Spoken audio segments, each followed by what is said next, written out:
পদে আলোচনা শেষ। ২১ ঘন্টা কোনো চুক্তি হয়নি। এখন পর্যন্ত যা ঘটেছে, শনিবার দুই পক্ষের প্রতিনিধিরা ইসলামাবাদে পৌঁছায় এবং প্রথমে আলাদাভাবে পাকিস্তানের প্রধানমন্ত্রী শাহবাজ শরীফের সাথে বৈঠক করেন। এরপর ইরানের পক্ষ থেকে লেবাননে ইসরায়েলি হামলা কমানোর শর্তে আংশিকভাবে মেনে নেওয়ার পর শনিবার বিকেলে মুখোমুখি সরাসরি আলোচনা শুরু হয়। এটি ছিল একটি ঐতিহাসিক আলোচনা। ৪৭ বছরের মধ্যে যুক্তরাষ্ট্র এবং ইরানের মধ্যে সর্বোচ্চ পর্যায়ের সরাসরি বৈঠক। পাকিস্তানের সেনাপ্রধান আসিফ মনির পুরো রাত জুড়ে বিভিন্ন সময় মধ্যস্থতা করেন। আলোচনা মধ্যরাত পেরিয়ে চলে মোট ২১ ঘন্টা, কিন্তু শেষ পর্যন্ত কোনো চুক্তি ছাড়াই আলোচনা শেষ হয়। বৈঠক শেষে ভান্স যা বলেছেন, খারাপ খবর হলো আমরা কোনো চুক্তিতে পৌঁছাতে পারিনি এবং তার মনে হয় এটি যুক্তরাষ্ট্রের চেয়ে ইরানের জন্য বেশি খারাপ খবর।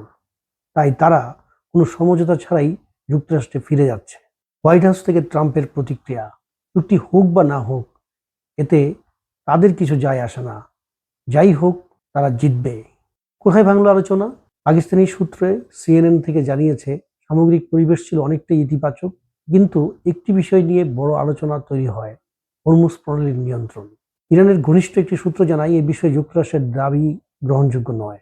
ইরান আরও ৪টি আলোচনাযোগ্য শর্ত পাকিস্তানি মধ্যস্থতাকারীদের সামনে তুলে, যা এখনো প্রকাশ পায়নি। অগ্রগতির একটি মুহূর্তে একজন ইরানি কর্মকর্তা বলেন, যুক্তরাষ্ট্র, কাতার ও অন্যান্য দেশে থাকা ইরানের জব্দকৃত সম্পদ মুক্ত করতে রাজি হয়েছে, যা গুরুত্বপূর্ণ অগ্রগতি হিসেবে তিনি দেখছেন। তবে একজন মার্কিন কর্মকর্তা সঙ্গে সঙ্গে এটি অস্বীকারও করেন। একই সময়ে নতুন উত্তেজনা। আলোচনার মধ্যেই যুক্তরাষ্ট্র ঘোষণা দেয় তারা হরমুজ প্রণালীতে মাইন অপসারণ কার্যক্রম শুরু করেছে। এটি ইরানকে সঙ্গে নিয়ে সমন্বয় করে করা হয়েছে নাকি একতরফাভাবে, তা এখনো পরিষ্কার নয়। এখন কি হবে? রবিবার আবার আলোচনা চালু থাকার কথা।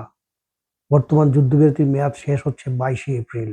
হাতে মাত্র আর 10 দিন। আমরা প্রার্থনা করি যুদ্ধ বন্ধ হোক, শান্তি আসুক পৃথিবীতে। আমরা সকলে শান্তি চাই, শান্তি। আপডেট পেতে চোখ রাখুন।